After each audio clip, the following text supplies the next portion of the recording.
Hello students, I'm Harpreet from English Frog Club. Today I've come up with another gap filling exercises. So are you ready to do gap filling with me? Oh yes, let's proceed.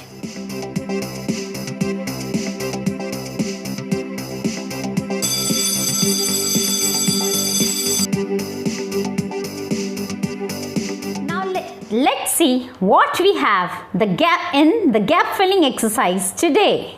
So here is a question. Fill in the blanks in the following passage with one word only in each blank.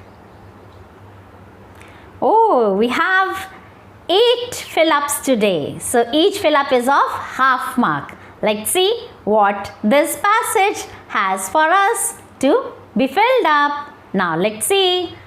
The people in the restaurant seemed dash lonely as the place itself. So here we are having a comparison between, we need a word that is comparing the people's loneliness and the restaurant's loneliness also.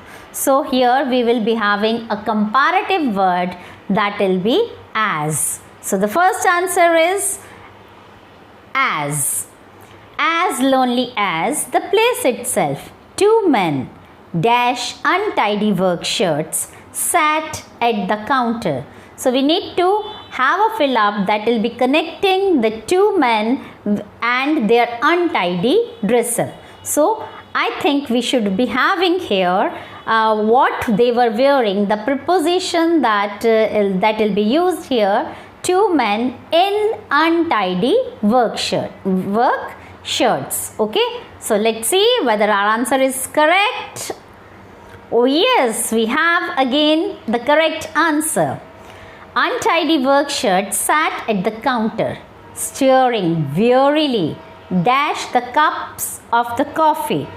Here we need a word that will be connecting the stare of the men and the cup of the coffee. So along with the verb stare, we have the preposition at. So the correct answer will be staring at, staring wearily. Okay, so wearily is an adverb that is telling us what kind of stare they are giving at the cups. I thought that they dash shift workers. So there is some kind of declaration in this, so we need to have a form of the verb be. As this passage is in the past tense, so we will be taking the verb be in the past, that is was and were.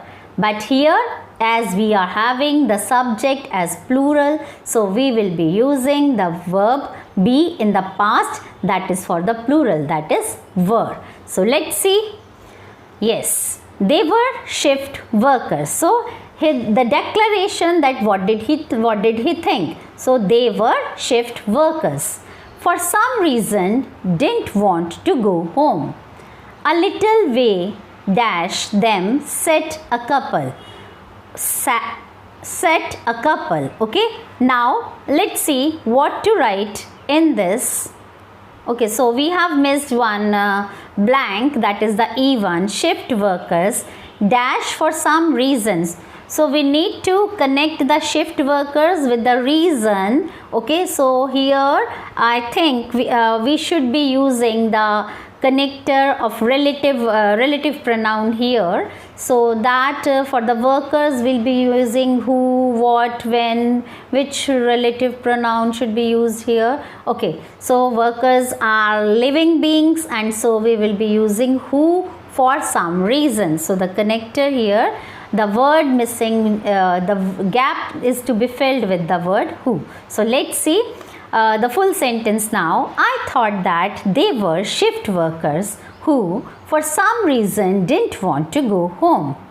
Let us see what we need to have a connection between away and the couple, their distance. Okay, so we need to have that word that will be expressing the distance between the workers and the couple. A little away from them. So here we will be having the preposition from them set a couple. The man was staring into space idly, tapping his spoon on the table. Dash the woman drew aimless parallel lines or on her paper napkin dash a fork. Okay, now let's see what we need to fill up. So here two persons are doing the things. One, we need to have a word that will be connect these two things, and the things are simultaneously being done. The man is looking, the man is staring into the space, and he is just tapping his spoon idly on the table. And what is the woman doing? So we need to have a connector that will be telling, that will be comparing these two events simultaneously. So the connector here will be used. The gap that is to be filled with will be with the word while. Now let's see what will be filled in the last blank we have. On her paper napkin dash a fork. Now we need to establish a relationship between the paper napkin and the fork. Now something is drawn with something. So here the word with should be used here in the blank. Okay.